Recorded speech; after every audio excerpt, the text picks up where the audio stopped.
ऐसा देश जिसमें अनेकांता में एकांता है और एकांत में अनेकांत है। तीर्थंकरों ने, महापुरुषों ने इस भूमि पर जन्म लेकर के सत्याग का वह बोध कराया जिसके माध्यम से प्राणी मात्र शारीरिक सुख ही नहीं मानसिक सुख को प्राप्त हो। कष्ट इस बात का नहीं है कि लोक में व्यक्ति दुखी है, सर्वाधिक दुख है, क्लेश है, वह है मानसिक पीड़ा। एक गंभीर सूत्र है कि दो अवस्थाएं आदमी को क्लेश से, आतंक से समाप्त करने की दो ही विद्या है। या तो मस्तिष्क का बोध प्राप्त हो, प्रज्ञा का सुख प्राप्त हो, या फिर इंद्रिय का सुख प्राप्त हो। इंद्रिय का सुख प्राप्त हो तो व्यक्ति शांत रह सकता है, या फिर बुद्धि का सुख प्राप्त हो व्यक्ति शांत रह सकता है। इसे आप लोग समझें। आपके घर में कोई भी क्लेश हो रहा है, किसी के बालक ने चाहा कि मुझे मिठाई चाहिए, यदि आप उसको मिठाई दे देते हो तुम्हारे घर में क्लेश नहीं होगा। या फिर कोई आपका बालक छात्र वो कहता है मुझे अमुक पढ़ाई करना है और उसको वह पढ़ने को तुम सौंप देते हो, क्लेश नहीं होगा। गंभीरता में विचार किया, विश्व में जितने भी आतंक है उनका मूल बिंदु है किसी को इंद्रिय अर्थ नहीं मिल रहा है, किसी को बुद्धि का विकास नहीं हो रहा है। जिसके पास बुद्धि का विकास है वो व्यक्ति कभी उपद्रव में काम करने नहीं जाएगा, और जिसके पास इंद्रिय सुख है उसको भी कोई प्रॉब्लम नहीं है, और जिनके पास दोनों नहीं है वे खाली है, इसलिए उपद्रव है। इसलिए मनुष्यों ने कहा, ज्ञानियों ने कहा कि जीवन में महानता हासिल करने की इच्छा रखते हो तो सबसे पहले अपनी बुद्धि को विकसित कीजिए। किसी भी देश का विकास चाहिए है तो बुद्धि का विकास होना चाहिए। बुद्धि विकास, पुण्य विकास जिसके पास है उसका विकास नहीं हो सकता है। यदि बुद्धि विकास नहीं है, पुण्य का विकास नहीं है, आकांक्षा विशाल है, आप डाकू तो बन सकते हो, साधु नहीं बन सकते हो। डाकू बन सकते हो, साधु नहीं बन सकते हो। साधु बनने के लिए व्यक्ति को चाहिए बुद्धि का विकास। देश का उत्थान करना चाहते हो, चाहे धर्म नेता हो, धर्माचार हो, चाहे देश के नेता हो, सबके मस्तिष्क में एक ही विचार की आवश्यकता है, अनेकांत दृष्टि से देखने की दृष्टि बनाए। मात्र यही न समझे कि जो मैं कह रहा हूं वही सत्य है। यदि आप सत्य कहने की भी क्षमता रखते हो तो सत्य को सुनने की भी क्षमता आना चाहिए। अपनी बात को कहने की क्षमता है तो दूसरे की बात को सुनने की भी क्षमता आना चाहिए।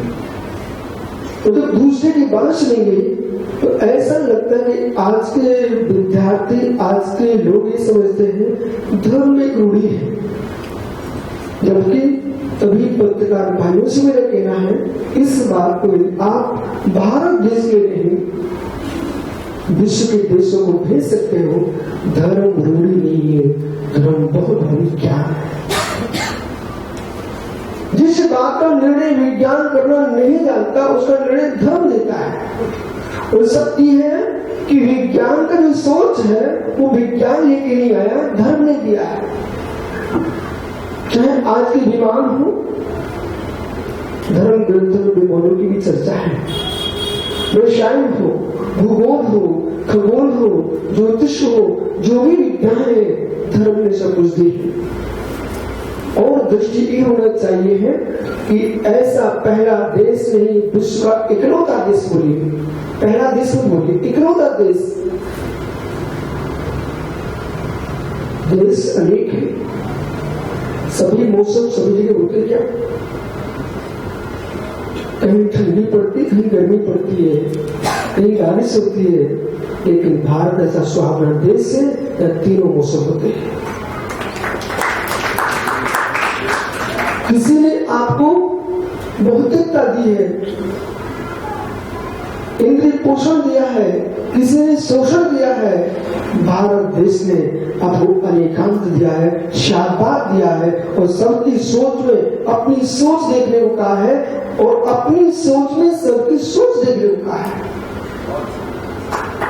एक उद्यान में एक वृक्ष नहीं होता है, नाना वृक्षों के माध्यम से एक बगीचा बनता है। ऐसे भारत देश अनेक संप्रदायों के होने पर भी भारत अखंड एक है। एक अखंडता की विद्या मात्र इस देश में है। और क्यों मान है? यदि राम हुए तो भारत में, ऋषभ देव हुए तो भारत में, भगवान महावीर हुए तो भारत में। जगत के देशों ने आपको चिंतक नहीं दिए, चिंतक नहीं दिए, आपको बहुत द्रव्यों को संग्रह करने में बहुत योग्य लोग दिए हैं, पर भारत की भूमि ने आपको चिंतक दिए हैं और चारित्र दिए हैं। विज्ञान की बात करने वाले विश्व में मिल जाएंगे, लेकिन विज्ञान की बात करने वाले भारत में मिलेंगे। और जब भी आपका मन करे, बड़ी बड़ी ऊंट की इमारतें मिल जाएगी, बड़े बड़े सुंदर कपड़े पहने वाले लोग मिल जाएंगे, आप अमेरिका चले जाना, रूस चले जाना, मिसाइलें दागते मिल जाएंगे, लेकिन पीछे कमंडल लिए भारत नहीं मिलेंगे। जिस साधु संतों को देखना है, बोरा जी, मोतीलाल बोरा जी मेरे पास आए 1997 में, मेरा चातुर्मास चल रहा था दुर्ग में, उन्होंने कमरा बंद कर दिया। तो लोग एकदम बड़े चिंतित हुए, बात क्या, मोतीलाल बोरा जी ने कमरा बंद क्यों कर लिया? मात्र मैं कमरे में और हो, तो आप सोचो क्या कर रहे हो? बोले गुरुजी, मैं राज्यपाल रह चुका, मैं अनेक पदवी पर पहुंच चुका हूं, संपत्ति में कोई कमी नहीं है, लेकिन आप इतना समझना चाहता हूं, वेदों बहुत मिला है, शांति का उपाय क्या है? बाहर लोग इंतजार कर रहे, क्या गहरी बातें हो रही है, पुलिस शांति का उपाय क्या है?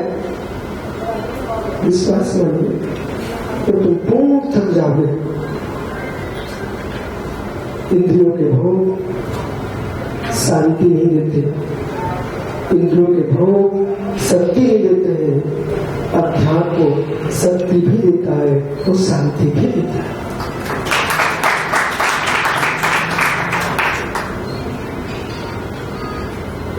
अपने हृदय से मिलो, हृदय से मिलो, तो जो हमने आत्मिक किया है, जो हमने आत्मिक किया है, आप लोग कोई अन्य से नहीं आए, मां के ही पुत्र, सभी पत्रकार भाइयों से कहना है, मां के बेटे नहीं हो, मां के बेटे हो। यदि मां के बेटे हो,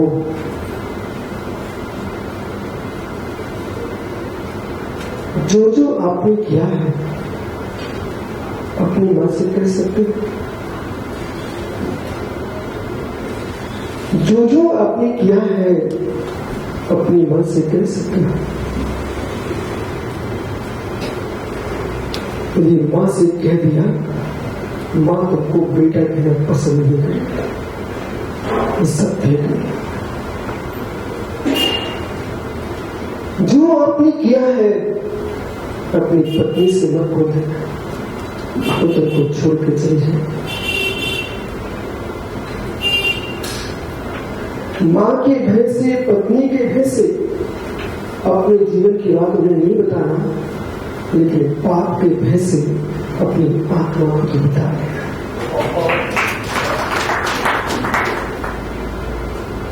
जब देश में कोई घटना घटती है, हम तुरंत सोचते हैं, मन करता है छापना मुझे, लेकिन कभी एकांत में सब बैठना और केवल प्रिय देश के उत्थान में हमारा बहुत बड़ा स्थान है। अपनी बात को कहलाने के लिए पत्रकारिता का बहुत बड़ा स्थान है, लेकिन अपने जीवन का उत्थान किसमें हुआ?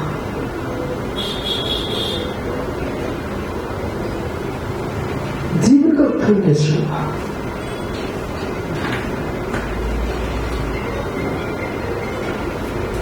इनमें कोई भी नास्तिक नहीं है। आप लोग नास्तिक तो नहीं है, सभी आस्तिक हो।